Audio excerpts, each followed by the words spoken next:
সকালবেলায় ঘুম থেকে উঠতে না উঠতেই ডেলিভারি বয় কিন্তু আমাকে ফোন করে ডেকে তুলে দিল। আর ঘুম থেকে উঠে পড়েই আমি চলে গেলাম আমার পার্সেলটা আনতে। আমার আজকে একটা ফ্লিপকার্ট থেকে পার্সেল এসেছিল, সেটাই রিসিভ করতে চলে গেলাম। আর তারপর আজকে কিন্তু আমার রান্নার দায়িত্ব পড়েছিল, কারণ বাড়িতে আজকে মা ছিল না। মা সকালবেলা কাজ সেরে দিয়ে মায়ের একটু তরকারি বাইরে বেরিয়েছিল। মা শুধু সবজিটা কেটে দিয়ে চলে গেছিলো, বাদবাকি রান্নাগুলো আমাকেই করতে হয়েছিল। তো প্রথমেই আমি চাল ধুয়ে হাঁড়িতে ভাত বসিয়ে দিয়েছিলাম। আর ওদিকে ভাতটা বসানোর পর যেহেতু কিছু খাইনি আমি, মারা চা খেয়েই বেরিয়েছিল, তো সেই চাটাই ছিল, চাটা একটু গরম করে বিস্কিট দিয়ে খেয়ে নিয়েছিলাম। তারপর সবজি করার জন্য যা যা মশলা লাগবে সেগুলো ভালো করে বেটে নিয়েছিলাম। যদিও আমি নিজে চচ্চড়ি খেতে পছন্দ করি না, তাও আজকে আমাকে চচ্চড়িই বানাতে হলো, কারণ মা বলে দিয়ে গিয়েছিল চচ্চড়ি বানাতে, আর ওই সমস্ত সবজিগুলোই আমাকে কেটে দিয়ে গেছিলো।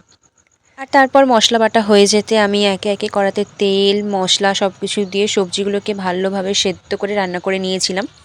আগে যেহেতু আমি কখনো এরকম সবজি বানাইনি, তাই রান্নাটা করতে আমার একটু ভয় হচ্ছিল যে সবজিগুলো সেদ্ধ হবে কিনা বা সমস্ত উপকরণ ঠিকঠাকভাবে পড়বে কিনা।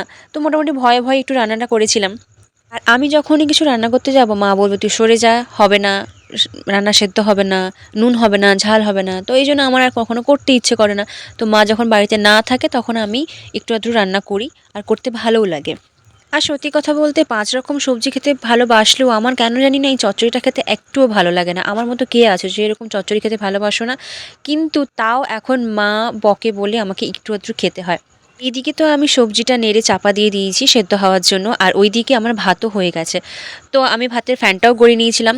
আর সত্যি কথা বলতে না, আমি ভাতের ফ্যান গড়াতে পারলেও খুব ভালো করে যেন মানে ঝরঝরেভাবে ভাতের ফ্যানটা গড়াতে পারি না। আজও পর্যন্ত আমি গড়াতে পারলাম না, শিখতে পারলাম না। তো যখনই আমি ভাতের ফ্যান গড়াই তখনই ভাতটা না কেমন চ্যাপচ্যাপে হয়ে যায়। সবজিটা করে নেওয়ার পর আমি এদিকে একটু ডিমের কারিও করে নিয়েছিলাম। আর এই ছিল আমাদের দুপুরের খাবার। খাবারগুলো খেতে কিন্তু বেশ ভালোও হয়েছিল।